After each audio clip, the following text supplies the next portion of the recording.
Hello everybody, Gaming Grandpa here. This is the wrap up to the game Coffin Dodgers. You basically, it's kind of a cute game. You do all these races as old people.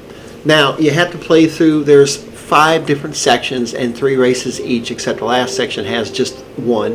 And you race through all of them, and then once you beat the story mode, then you can pick and play the Grim Reaper or Death as you prefer, and that is an achievement too. It doesn't take, if you are going to get all the gold medals on one playthrough, then it would take a little longer because you're going to have to replay a couple missions.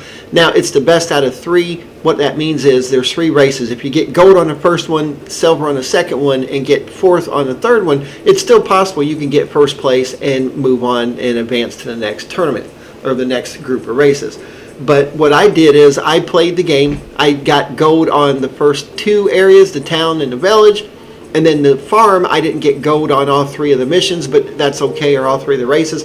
I went ahead and finished the story to play as Death because for whatever reason, Death seems to be faster. Plus, by the time you play him, you have your cart mostly upgraded already anyhow. So it didn't take that long to get gold on the ones that I was missing gold on from the first playthrough. Now, after you do that, there's still the achievement of upgrading your cart all the way to max, and that's going to take 2 complete playthroughs and probably 4 to 5 to 6 different races, depending on how many times you replayed it. My tip here is, if you're losing a race, go ahead and finish it, because you can always hit try again at the end of the race because it's still going to give you gold.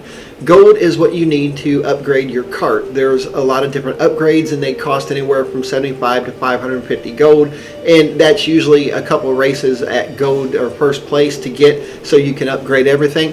But overall it's a fun little game. It has power-ups that you can run over like rockets and Uzis and all kinds of things. If you just played through the game normally and then came back and got gold on the ones that you were missing, and you'd probably unlock a couple of the other achievements involved with, you have to have 20 kills with the rockets and stuff like that. Depending on how lucky you are with getting the power-up pickups, I for the life of me could not get the Uzi with the first playthrough. So when I got to Death, that seems to be all I got. So most of the achievements are actually fairly easy. There's a couple you have to go play special missions out of your way, like time trials or whatnot, to knock them out. But overall, you could tell it took me less than 2 hours to complete the entire game.